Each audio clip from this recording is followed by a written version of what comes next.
નમસ્કાર મારા વહાલા ગુજરાતી મિત્રો, અલગ ધણી સાહિત્ય ચેનલમાં અર્જુન ડાયરી આપનું સ્વાગત કરે છે। તો આજે આપણે વાત કરીશું કે ભગવાન કૃષ્ણને એવું શું બન્યું, એવી કઈ તકલીફ આવીને ઊભી થઈ ગઈ કે જેમને એક નહીં પણ 16,000 રાણીઓ સાથે લગ્ન કરવા પડ્યા। તો જ્યારે હિરણાક્ષ નામનો દાનવ હતો, દૈત્ય હતો, મહાદૈત્ય હતો, એનું રાજ્ય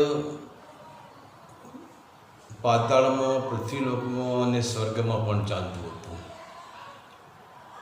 ત્યારે દેવોને પણ કહેવાય કે દેવોને પણ સંતાઈને રહેવું પડતું હતું। અને આ હિરણાક્ષે પૃથ્વીને પોતાની બનાવવા માટે પૃથ્વીને છેક પાતાળ લોકમાં લઈ ગયો હતો। હવે ત્યારે પછી બધા દેવી દેવતાઓ ભગવાન વિષ્ણુ પાસે આવે છે અને ભગવાન વિષ્ણુને કહે છે કે પ્રભુ કંઈ પણ કરો, પૃથ્વીને છોડાવો હિરણાક્ષના બંધનમાંથી। અને જો પૃથ્વી નહીં છૂટે તો ઉત્પત્તિને જે કરવાની છે, જે રચના કરવાની છે એ અધૂરી રહેશે। ત્યારે ભગવાન વિષ્ણુ વારાહ અવતાર, વારાનું રૂપ લઈને જ્યાં હિરણાક્ષ હતો ત્યાં પાતાળ લોકમાં જાય છે અને હિરણાક્ષ સાથે ભગવાન વિષ્ણુને અને હિરણાક્ષને યુદ્ધ થાય છે। ત્યારે હિરણાક્ષનો સંહાર થાય છે। ત્યાર પછી ભગવાન વિષ્ણુ પૃથ્વી પાસે જાય છે, પરંતુ પૃથ્વીની દૃષ્ટિ સૌ પ્રથમવાર જ્યારે ભગવાન વિષ્ણુના વારાહ સ્વરૂપ ઉપર પડે છે, ત્યારે પૃથ્વી ભગવાન વિષ્ણુના વારાહ સ્વરૂપને મોહી જાય છે।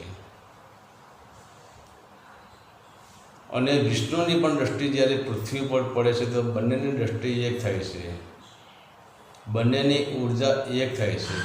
અને એ ઉર્જા એક થતાં જ ત્યાં પૃથ્વી અને વારાહ અવતાર વચ્ચે સમાગમ થાય છે અને એ સમાગમમાંથી એક બાળકની, જે તેજસ્વી બાળકની ઉત્પત્તિ થાય છે, એનું નામ નરકાસુર। હવે ત્યારે પૃથ્વીએ ભગવાન વિષ્ણુ પાસે એવું વરદાન માગ્યું હતું કે ભગવાન આ તમારો જ બાળક છે, એટલે મતલબ કે આપણો જ બાળક છે, તો આને તમે એવું વરદાન આપો કે આ જગતમાં આને કોઈ મારી જ ના શકે। ત્યારે ભગવાન વિષ્ણુએ કહ્યું કે પૃથ્વી જા, મારું વચન છે, તમારા સિવાય આને કોઈ નહીં મારી શકે। જ્યારે તમે મારશો ને તો જ આ મરશે। તો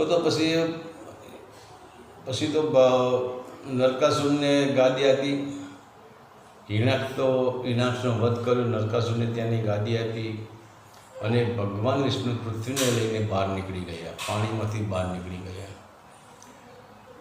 અને ત્યાર પછી જે નરકાસુરે તપસ્યા કરીને એટલી બધી ઉર્જા એને ભેગી કરી, એટલી બધી શક્તિ પોતાની પ્રગટ કરી, અને એ શક્તિમાં એને સારી સારી રૂપ સુંદરીઓ 16,000 કન્યાઓને એને પોતાની કેદમાં બનાવી દીધી હતી।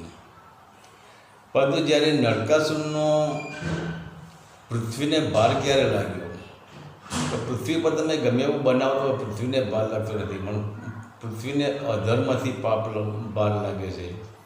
પૃથ્વી પર અધર્મ વધવા માંડ્યું ત્યારે પછી પૃથ્વીને દેવોએ બધા ભેગા થઈને પાછું, હવે એ ટાઈમે વિષ્ણુનો જે અવતાર છે એ કૃષ્ણ અવતારમાં આવી ગયેલા હતા, એટલે દેવો બધા ભગવાન કૃષ્ણ પાસે આવે છે અને ભગવાન કૃષ્ણને કહે છે કે હવે આમાંથી કંઈક રસ્તો કાઢો, અને નરકાસુરનો ત્રાસ બહુ વધતો જાય છે। ત્યારે ભગવાન કૃષ્ણ કહે કે એનો સંહાર પૃથ્વીના હાથે જ થવાનો છે, તો ચલો હું એની વ્યવસ્થા કરું છું। ત્યારે ભગવાન કૃષ્ણ અને એમના પત્ની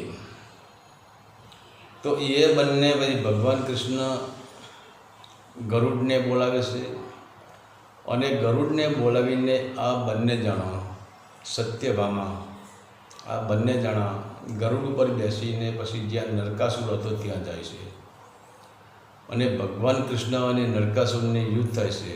પરંતુ ભગવાન કૃષ્ણને તો ખબર જ હતી કે આ મારો જ બાળક છે અને મારા હાથે મરી શકવાનો નથી. પરંતુ જો સત્યભામા છે એના અંદર હું પૃથ્વીને દાખલ કરું, કેમ કે મા દીકરાના સામાસામી લડાઈ તો થાય જ નહીં. ગમે એવી મા હોય પણ દીકરાનો ચહેરો ભારીને એનામાં માતૃત્વ ઉત્પન્ન થઈ જશે. તો પૃથ્વીને હું સત્યભામાની અંદર દાખલ કરું. તો ભગવાન કૃષ્ણએ પૃથ્વીને સત્યભામાની અંદર પૃથ્વીની ઉર્જા દાખલ કરી છે. ત્યાર પછી પૃથ્વીનું અને નરકાસુરનું બંનેનું યુદ્ધ થાય છે.